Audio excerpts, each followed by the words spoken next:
உங்க கட்சியில இருந்து ஆளை தூக்குறாங்க. இப்ப கூட நான் ரெடியா இருக்கிறேன். எவ்வளவு பேர் வேணும் நானே அனுப்பி வைக்கிறேன். டிவிக்கு என்ன சொல்றாங்க? எங்கள் கொள்கை எதிர்க்கின்றாங்க. ஓகே. டிஎம்கே என்ன சொல்றாங்க? இவ்வளவு நாள் நாங்க எதிர்த்து இருக்கோம், தொடர்ந்து எதிர்ப்புன்றாங்க. இந்தியா பிளாக் என்ன சொல்லுது? அவங்களை எதிர்ப்பதுதான் அரசியல். அப்ப ஏன் இங்க ஒரே அணிக்கு வரக்கூடாது? இதுதான் திருமாவளவன் எழுப்புவதற்கு என்ன தப்பு இருக்குது? கேரளாவில் காங்கிரஸ் இடதுசாரிகளும் பயங்கரமான மோதல். பினராயி விஜயன் RSS காரனே பேசுறாரு. ராகுல் காந்தி அங்க இந்தியா பிளாக்ல கூட்டணியில மார்க்சிஸ்டும் உட்கார்ந்து காங்கிரஸும் உட்கார்ந்து. மேற்கு வங்கத்தில் மம்தா பானர்ஜிக்கும் காங்கிரசுக்கும் சண்டை. ஆனா இந்தியா பிளாக்ல 2 பேரும் வந்து ஒன்னா உட்கார்றாங்க. தமிழ்நாட்டில் அப்படி ஒரு அரசியல் நடக்கக்கூடாதா? இதை திருமாவளவன் சொன்னா உங்களால் அதை புரிந்து கொள்ள முடியாதா? உங்க கட்சியில இருந்து ஆளை தூக்குறாங்க. இப்ப கூட நான் ரெடியா இருக்கிறேன். எவ்வளவு பேர் வேணும் நானே அனுப்பி வைக்கிறேன். எங்க பாசறையில் உங்களுக்கு தேவையான அளவுக்கு படை தளபதிகள் உருவாகி இருக்கிறார்கள் என்றால் அது எனக்கு மகிழ்ச்சி தானே. இவர்கள் வந்துதான் அதை மீட்டெடுக்க முடியும் என்று உள்ளபடியே நீங்கள் நம்பினால் எவ்வளவு பேர் வேணும் சொல்லுங்க.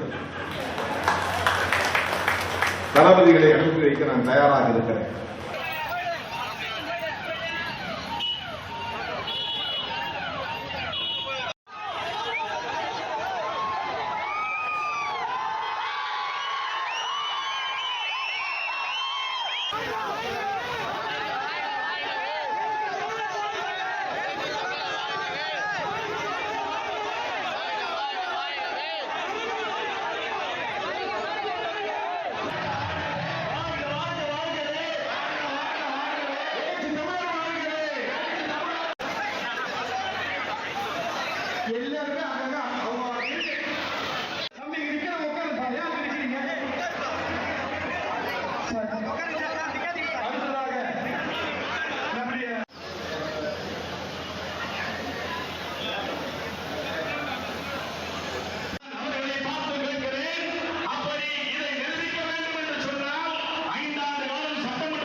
அடிச்ச உடனே சார் உங்களுடைய ஹோம் மினிஸ்டர் பேசுகிறாரு அப்படின்னா